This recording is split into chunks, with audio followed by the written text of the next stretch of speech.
ఇంకేముంది ఆయమన వార్త ఏముంది పెద్దవార్త అంటే తెలంగాణ ఉద్యమం తరహాలో ప్రత్యేక సౌత్ ఇండియా దేశ ఉద్యమం ప్రత్యేక సౌత్ ఇండియా దేశ ఉద్యమం అంటే ఈ తెలంగాణ ఉద్యమంలో ఆనాడు ఎట్ట చేసినామో అగో గా రకంగా చెయ్యాలి మనము అనేది కోళ్ళగా బాగానే తిప్పల పడుతుందిగా.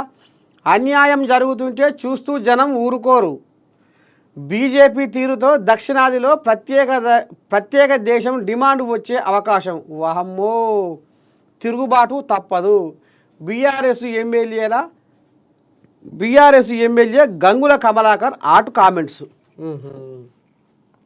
దక్షిణాదికి అన్యాయం జరుగుతుంటే చూస్తూ ఎవరు చేతులు ముడుచుకొని కూర్చోరు. దక్షిణాదిలో ప్రత్యేక దేశం కావాలని ఉద్యమం మొదలయ్యే అవకాశం కూడా ఉన్నది. అమ్మని సామిరంగా తెలంగాణ ఉద్యమం తరహాలో దక్షిణాది ఉద్యమం మొదలయ్యే అవకాశం ఉందంటూ బీఆర్ఎస్ ఎమ్మెల్యే గంగుల కమలాకర్ ఆట్ కామెంట్స్ చేసిండట. ముందు నుండి కేంద్రంలోని బీజేపీకి ప్రాంతీయ పార్టీల నుండి వెళుతున్నాయి. ప్రస్తుతం డీలిమిటేషన్ అంశం దేశవ్యాప్తంగా చర్చనీయాంశం అవుతున్న వేళ తెలంగాణ ఎమ్మెల్యే గంగుల కమలాకర్ చేసిన వ్యాఖ్యలు ఇప్పుడు సంచలనంగా మారినాయి అనేది తెర మీదకి వచ్చింది.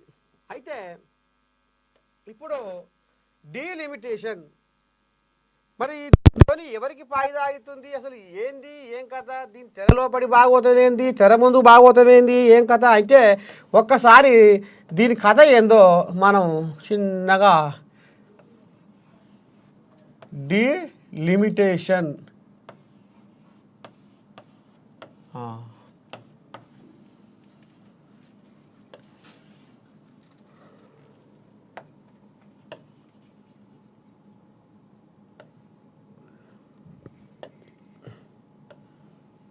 డీలిమిటేషన్ మరి ఎట్లా, మరి డీలిమిటేషన్ తోటి ఎవరికి అన్యాయం జరుగుతుంది, ఎట్లా ఏంది ఏం కథ అంటే దక్షిణాది రాష్ట్రాలకు అన్యాయం జరుగుతున్నది. ఇటు కేరళ కాంచి మొదలు పెడితే కేరళ, ఏపీ, కర్ణాటక, తమిళనాడు,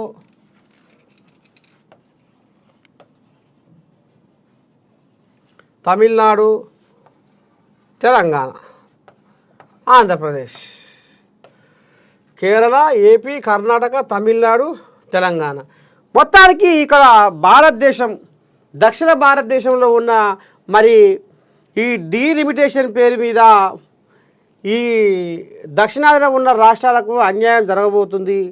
జరిగితే మాత్రం మేము ఊకోము, జనాలు గాజులు పెట్టుకొని చేతులు ముడుచుకొని కూర్చోరు. ఇది ఆనాడు తెలంగాణ ఉద్యమం ఏ రకంగా చేసిర్రో సబ్బండ వర్గాలు సకరజనులు ఇప్పుడు కూడా గదే తనిఖీన చెయ్యాలి అనేది కూడా మరి ఇప్పుడు తెర మీదకి వచ్చిన ముచ్చట. ఇక మరి ఇట్లా ఏంది ఏం కథ అయ్యా అంటే ఇంట్లో అమిత్ షా ఏమనుకొస్తుండయ్యా అంటే డీలిమిటేషన్ వల్ల సీట్లు తగ్గవు అని ఈయన ఏం చెప్తుండయ్యా అంటే చిన్నగా దారంలో సూదిలో దారం అనుకో, దారంలో సూది అనుకో, అగో గా తరీకన సూదికి దారానికి ఏ రకమైన సంబంధం ఉంటుందో గా రకంగా ఈయన చిన్నగా మెల్లగా చెవులు వేస్తుండు. ఏం కాదు, డీలిమిటేషన్ పేరు మీద సీట్లు ఏం తగ్గవు అనేది ఈయన ఇక ఈ నోట ఆ నోట పలికిస్తుండు. ఇక బీజేపీ కోళ్ళాగలు సంకర వేసుకొని మీరు దీని మీద సప్పుడు గంట మూసుకొని ఉండాలంటే ఇక ఆ కోళ్ళాగలు నోరు తెరిస్తే అంత కొట్టు. ఆ కోళ్ళాగలు మరి డీలిమిటేషన్ వల్ల ఈ సీట్లు తగ్గే అవకాశం ఉంది కాబట్టి రేపు మరి కుటుంబ నియంత్రణలో మంచి చేసింది ఈ దక్షిణ భారతదేశం. అయితే మంచి చేసిన వాళ్ళకేమో శిక్ష, కుటుంబ నియంత్రణ, మంచి చేసిన వాళ్ళకేమో శిక్ష, పుసా కానీ చెడు చేసిన వాళ్ళకేమో అంటే నియంత్రణ పాటించకుండా ఉత్తర భారతదేశంలో అటు రాజస్థాన్ కానీ, బీహార్ కానీ, ఉత్తరప్రదేశ్ కానీ, మధ్యప్రదేశ్ కానీ ఇవి ఇక అక్కడ పుసా జనాలు కానీ ఇక మరి గా రకంగా వాళ్ళు కుటుంబ నియంత్రణ పాటించకుండా తప్పు చేసిన వాళ్ళకేమో మంచి జరగబోతున్నది, కుటుంబ నియంత్రణ వ్యవస్థను పాటించి మరి మంచి చేసిన వాళ్ళకేమో ఇగో ఇప్పుడు గీ దండన ఎదురవుతుంది. మరి ఎట్లా ఏంది ఏం కథ అంటే ఇప్పుడు ఇప్పుడు డీలిమిటేషన్ అనేది సరే. ఇప్పుడు నా దగ్గర ఒక 5 కట్టెలు ఉన్నాయి, ఒక కథ పిచ్చ కథ చెప్పుకుందాం. ఇది దక్షిణ భారతదేశం అనుకో. ఇప్పుడు ఉత్తర భారతదేశంలో 10 ఉంటాయి అనుకో, ఓ 10 కట్టెలు ఉన్నాయి ఒక ఆయన దగ్గర. అయితే ఇప్పుడు ఇంట్లో సీట్లు తగ్గాయి అంటే దీని అర్థం ఏంటంటే ఇంకా సీట్లు పెరుగుతాయి కానీ తగ్గాయి అంటే ఒక 2 దీనికి జత కలిస్తే ఇక్కడ మళ్ళీ ఇంకిన్ని 10 జత కలుస్తున్నాయి అంటే వాటా ఎక్కడ పోతుంది ఎక్కువ? ఇక్కడ పెరిగినాయి 2 అయితే అక్కడ పెరిగినాయి 10. అగో గిసవంటి మోసపూరిత బుద్ధితోటి బీజేపీ అధిష్టానము, బీజేపీ నాయకులు లోపటంగా బదులుకొని కట్టుకథలు అల్లుకుంటా రేపు దక్షిణ భారతదేశంతో ఏ అయితే కేరళ, తమిళనాడు, కర్ణాటక, ఆంధ్రప్రదేశ్, తెలంగాణ వీటి ప్రమేయం లేకుండా, వీళ్ళ మద్దతు లేకుండా మనం దేశాన్ని ఏరాలి అనేది బిర్రగా కంకణం కట్టుకున్నారు వీళ్ళు.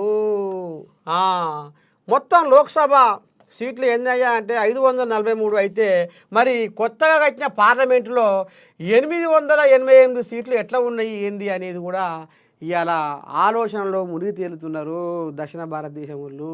ఇదేదో నడుస్తుంది కథ. ఇక మరి దీన్ని ఎట్లా చేయాలి, దీన్ని ఎట్లా ఎదుర్కోవాలి, ఏంది ఏం కథ అనేది ఇప్పుడు సౌత్ భారతదేశంలో అప్పుడు గతంలో తెలంగాణ ఉద్యమం ఎట్లా నడిచిందో ఇప్పుడు తరీకన మనం నడిపియాలి అనేది ఇప్పుడు తెర మీదకి వస్తుంది. అంటే ఇక్కడ ఏదైతే ఈ దక్షిణ భారతదేశంలో ఉన్న రాష్ట్రాలు ఇక మరి ఒకే మాట, ఒకే బాట, ఒకే తొవ్వల పోదాము, ఒకే నినాదాన్ని వినిపిద్దాము, ఒకే తీరుగా అందరము నిలదీద్దాము, జై కొడదాము, మరి మన బలమేందో చూపిద్దాము అనేది అందరూ ఏకం కావాలి అని అన్ని పార్టీలు అంటుంటే బీజేపీ వాళ్ళు మాత్రము ఇక మరి అంటారు చూడు, తాడుకు పట్టలేదు, తవులుకు పట్టలేదు, గుంజకెందుకమ్మా గుంజులాట అన్నట్టు వాళ్ళు ఏమైనా చేసుకొని వీళ్ళు ఏమైనా చేసుకొని మనకెందుకు ఆ ఉరుకులాట అని తమాషగా ఇక మరి తడిబాటేసుకొని కూర్చున్నారు ఇక్కడ తెలంగాణలో ఉన్న, దక్షిణ భారతదేశంలో ఉన్న బీజేపీ కోళ్ళాగలు. ఇక మొత్తానికి ఉత్తర భారతదేశంలో ఏ అయితే బీజేపీ ఇప్పుడు పాలిత ప్రాంతాలు, రాష్ట్రాలు ఉన్నాయో అదే తీరుగా మనం ఇక్కడ కూడా పెత్తానం చేయాలంటే టైం పడుతుంది. మరి ఏం చేయాలి, ఎట్లా చేయాలి? అందుకనే ఈ కథ మనము డీలిమిటేషను మరి దీన్ని ఇప్పుడు ముందట వేసుకుంటూనే మనం షెడ్డో పడ్డో రేపు వీళ్ళతోని మనకు అవసరం లేకపోయినా మనము పెత్తానం చేయొచ్చు, రాజ్యం వేయవచ్చు అనేది చూస్తున్నారు. ఇక ఇప్పుడు రాజస్థాన్లో 25 సీట్లు ఉన్నాయి, యూపీలో 60 సీట్లు ఉన్నాయి. ఇప్పుడు ఇది అంటే ఇక్కడ పదుల సంఖ్యలో సీట్లు పెరగబోతున్నాయి. ఇక్కడ 10 సంఖ్యలో సీట్లు పెరగబోతున్నాయి. అదే ఇక్కడ దక్షిణ భారతదేశంలో 1, 2 అంటే 10కి లోపే, అక్కడ 10కి పెచ్చు, ఇక్కడ 10కి లోపే.